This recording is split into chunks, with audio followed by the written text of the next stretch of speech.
Pemirsa News Pontianak, jumpa lagi bersama saya Gali Wahyudi di Gali Talk Show. Senang bisa ketemu lagi dengan teman-teman yang hadir di luar sana. Apa kabar? Semoga sehat selalu ya. Dan hari ini di studio, saya kedatangan seorang tamu istimewa. Saya jarang kedatangan seorang wanita, seorang perempuan untuk datang ke studio itu jarang sekali. Lebih banyak pria-pria, bapak-bapak, abang-abangan. Dan kali ini seorang wanita cantik sudah duduk di depan saya. Seorang juri internasional barongsai. Kita perkenalkan untuk kalian semuanya. Betaria Halim.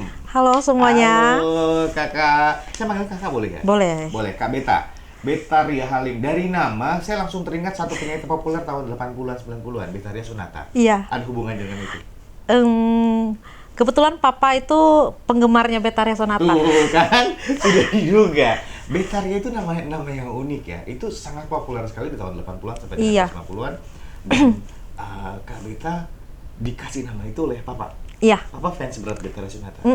Suka pernah dengar lagu-lagu Betaria? Pernah denger, cuman mungkin karena kita di era begini ya, jadi kayaknya nggak kurang masuk di telinga. Ya. Sudah berbeda jauh ya kalau untuk musik ya. Betul. Baik, pemirsa, kita akan berbicara soal perempuan di balik barongsai. Selama ini mungkin kita melihat aktivitas olahraga ini cukup intens, dan di kalangan di Kalimantan Barat atau di industri ini hal yang sangat menarik. Hiburan yang sangat digandrungi oleh warga Kalimantan Barat, warga Pontianak khususnya, dan ini juga jelangnya sudah masuk ke ranah internasional. Dan perempuan bisa berada di sini, bagaimana ceritanya? Kita akan kulik dari Betaria Halim. Kak Beta, Ya. kenapa tertarik dengan barongsai? Kalau untuk di kota Pontianak ya, kita kan selalu ada namanya tradisi cap gome. Nah, itu yang membuat awalnya tertarik dengan barongsai, karena tiap cap gome itu selalu ada barongsai, ada naga. Nah, itu karena dari kecil selalu lihat, kita otomatis, lucu ya, mimiknya yang lucu. Terus kalau dimainin itu punya ekspresi. Nah, saat itu dari kecil suka, lucu ya barang ini ya untuk dimainkan. Waktu itu kan cuma untuk tradisi ya kala itu.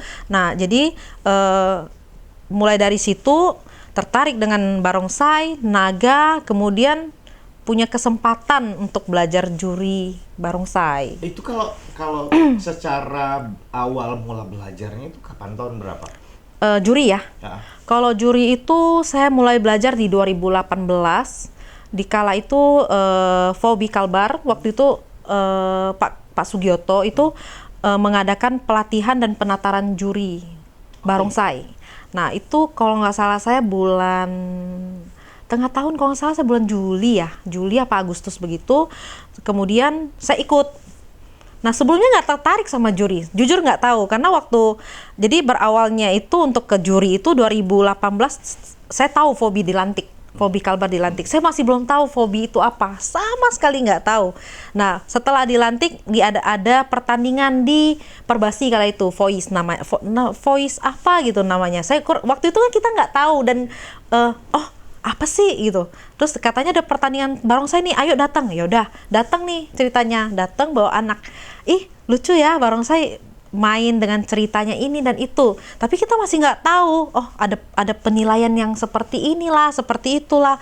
Berlanjut di pertandingan kedua di Singkawang. Nah, kala itu lihat kan secara live.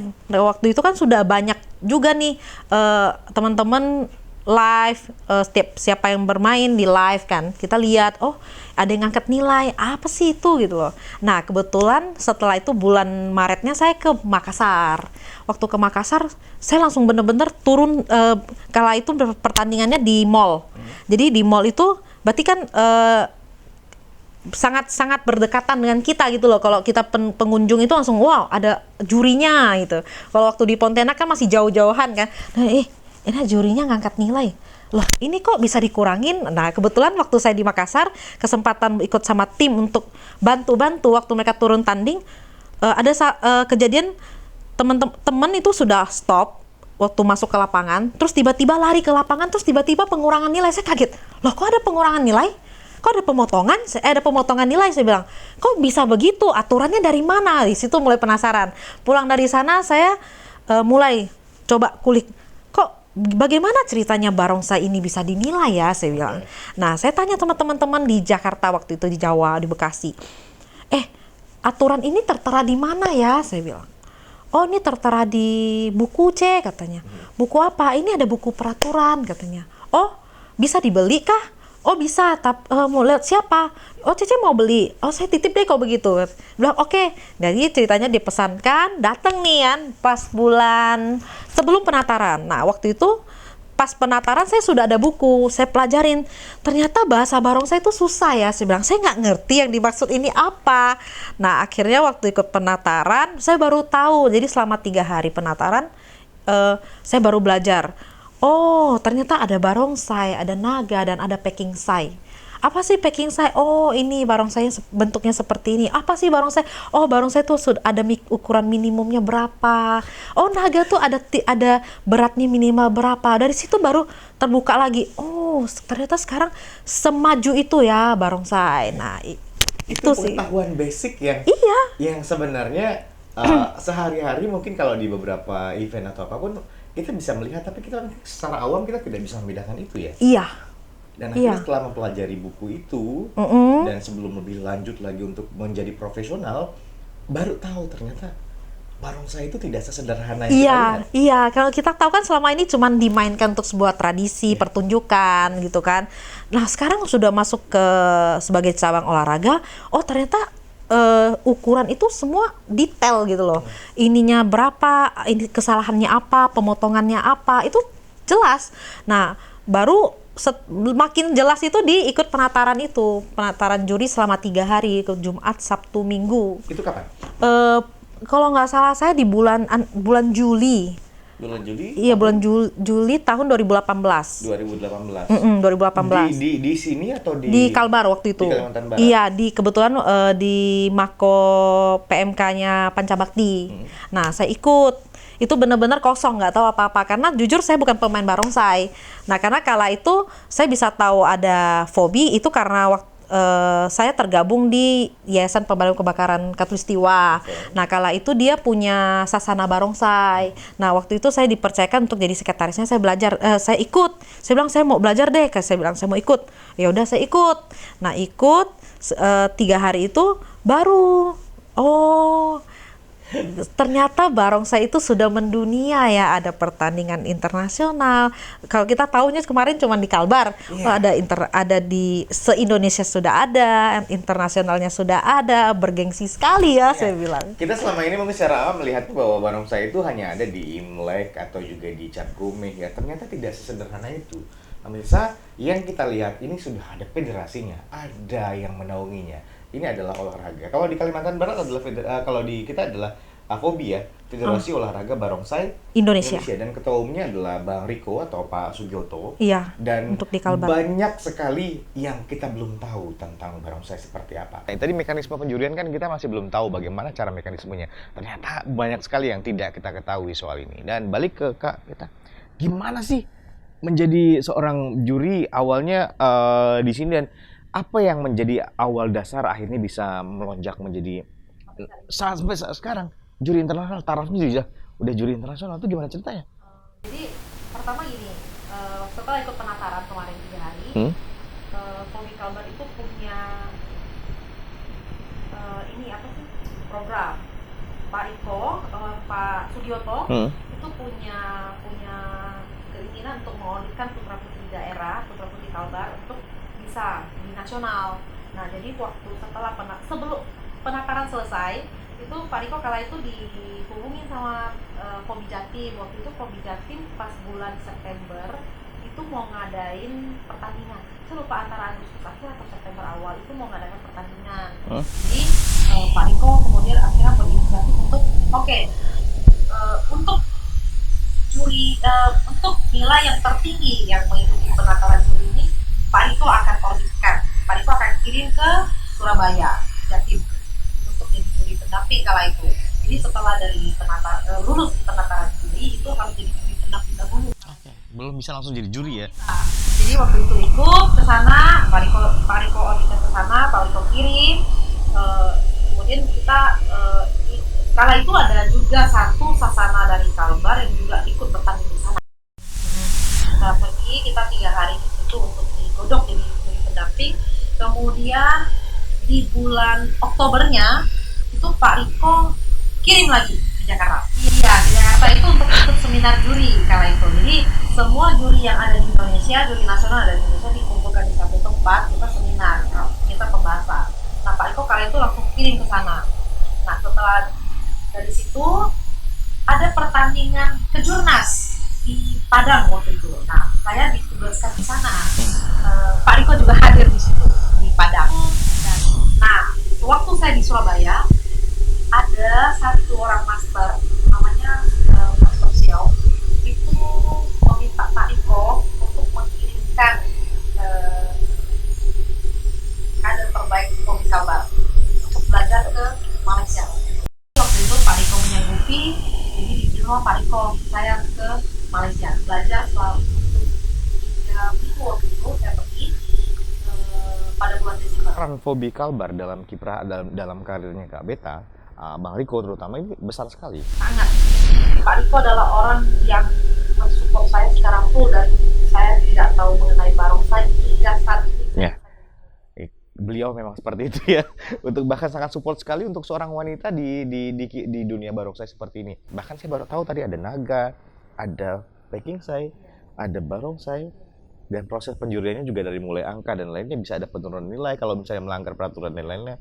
Oke, kita akan bahas lebih lanjut. Ini sangat menarik sekali. Bagaimana barongsai ini bisa sangat membumi, bagaimana barongsai ini ternyata tidak sesimpel apa yang kita lihat. Baik, pemirsa ini TV Pontianak, Galih Talk Show hari ini masih bersama Kak Beta. Tadi kita melihat bagaimana Fobi Kalbar, Bang Riko support habis-habisan untuk Kak Beta mencapai karirnya hingga bisa di posisi saat ini. Juri internasional barongsai, kiprah perempuan di balik barongsai. Dan sekarang saya ingin bertanya soal masalah keluarga. Kita balik mundur, fondasi dasarnya adalah rumah. Fondasi dasarnya adalah keluarga. Dengan kesibukan yang dilakukan oleh Kak Beta sebagai seorang juri internasional, sebagai seorang juri dan juga Fobi di sini, keluarga support nggak? Atau pernah ngeluh nggak sih suami soal masalah kegiatan-kegiatan yang sibuk kan harus terbang sana sini ya? Iya, kalau untuk suami ya, saya bersyukur banget sih dapat suami yang mensupport saya secara penuh. Okay. Di luar dari Pak Riko yang mensupport, ada suami juga yang mensupport bahwa segala kegiatan yang positif silahkan. Tanpa ada halangan apapun? Untuk sejauh ini nggak ada. Komunikasinya gimana cara ngebangun komunikasi untuk bisa seperti ini? Kepercayaan. Tapi dari awal, waktu dari pacaran mungkin udah tahu kan kegiatan? Malah saya mengenal juri barongsai ini, juri Fobi ini setelah saya menikah dan punya anak. Gitu? Iya. Saya menikah di tahun 2013, kebetulan anak saya lahir di 2014, saya mengenal Fobi di 2018. Berarti anak sekarang umurnya sekitar 8 tahun, 9 tahun ya? Iya, bulan depan 9 tahun. 9 tahun? Iya. Oke, dan ini anak juga nggak masalah dengan kegiatan mamanya. Dan dia juga suka sama barongsai. Oh, ada kemungkinan ini akan diturunin kepada anaknya nih. Iya. Oke, pemirsa, banyak sekali hal yang sudah kita bicarakan dalam dunia barongsai penjurian, dan ternyata mengenal dunia barongsai itu setelah menikah. Hingga akhirnya berada di posisi seperti ini berkat dukungan dari suami, dari Fobi Kalbar dan juga Bang Riko dan semuanya yang sudah support. Ini hal yang luar biasa. Kak Beta saya melihat beruntung dalam circle, dalam dunia ya, dalam ruang yang benar-benar luar biasa sekali ya. Iya. Yang support tanpa harus merasakan apapun itu. Tantangan-tantangan apa yang dialami selain itu? Sebagai seorang perempuan, apakah merasa terbatasi tidak sih? Awalnya iya. Tapi setelah kita di circle yang punya suami yang memberikan kebebasan untuk berkreativitas, terus disupport oleh ketemu dengan Pak Riko yang mau membimbing, mau memberikan masukan segala macam, itu bukan jadi tantangan, bukan menjadi halangan lagi sih akhirnya. Itu malah menjadi berkat. Saya dikelilingi oleh orang-orang yang memberikan saya kebebasan untuk berkembang. Oke. Kak Beta, apa sih agenda yang akan dilaksanakan dalam waktu dekat? Setelah tadi kita punya acara-acara internasional beberapa tahun yang lalu, tuh 2000 berapa? 2019 ya? Iya. Acara-acara bertaraf internasional, kemudian apa lagi agenda-agenda yang akan dalam waktu dekat yang akan dilaksanakan? Kalau Fobi baru saja mengadakan penataran juri, kemudian ini yang paling dekat adalah Prapon. Prapon? Iya. Kapan? Bulan Agustus tanggal 26-27. Jadi Kalbar itu menjadi tuan rumah zona C dari PB Fobi untuk mengadakan Prapon yang nanti akan diikuti oleh kurang lebih 10 provinsi. Oke, ini akan sibuk sekali ya. Ya, Akan jadi sibuk sekali ternyata. banget. Kegiatan-kegiatan akan terus berjalan. Untuk Pramuka ini harapannya sendiri gimana? Kita berharap bahwa Sasana yang di Kalbar bisa membawa nama Kalbar menuju PON di Medan tahun depan 2024. Target spesifiknya untuk Pramuka ini? Harus bawa pulang medali emas. Oke, terima kasih.